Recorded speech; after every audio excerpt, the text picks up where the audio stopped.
എല്ലാവർക്കും നമസ്കാരം. ഇന്ന് നമ്മൾ തയ്യാറാക്കാൻ പോകുന്നത് ഉണക്കലരി കൊണ്ടുള്ള ഒരു പാൽപ്പായസമാണ്. അതിനായി 250 ഗ്രാം ഉണക്കലരി വെള്ളത്തിൽ കുതിർക്കാൻ വച്ചിട്ടുണ്ട്.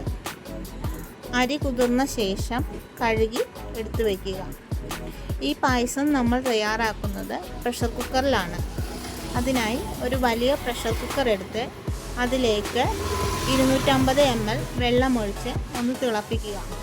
വെള്ളം തിളച്ച് വരുമ്പോഴേക്കും അതിലേക്ക് 1.5 ലിറ്റർ പാൽ ചേർത്ത് കൊടുക്കുക. അതിനോടൊപ്പം തന്നെ 200 ഗ്രാം പഞ്ചസാരയും ചേർത്ത് ഇളക്കി പാൽ തിളച്ച് കഴിയുമ്പോൾ നമ്മൾ കഴുകി വെച്ചിരിക്കുന്ന ഉണക്കലരി അതിലേക്ക് ചേർത്ത് കൊടുക്കുക. ഒന്ന് തിളച്ച് കഴിയുമ്പോൾ കുക്കർ വിസിലില്ലാതെ മൂടി വെച്ചിട്ട് ലോ ഫ്ലെയിമിൽ അരമണിക്കൂർ വേവിച്ചെടുക്കുക. അരമണിക്കൂറിന് ശേഷം കുക്കർ തുറന്ന് അരി വെന്തു വന്നിട്ടുണ്ട്.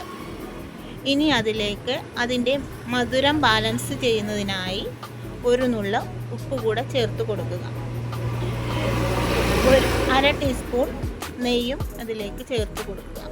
അങ്ങനെ നമ്മുടെ പായസം റെഡി ആയിട്ടുണ്ട്. ഈ ഒരു കൺസിസ്റ്റൻസിയിലാണ് നമുക്ക് പായസം കിട്ടുന്നത്.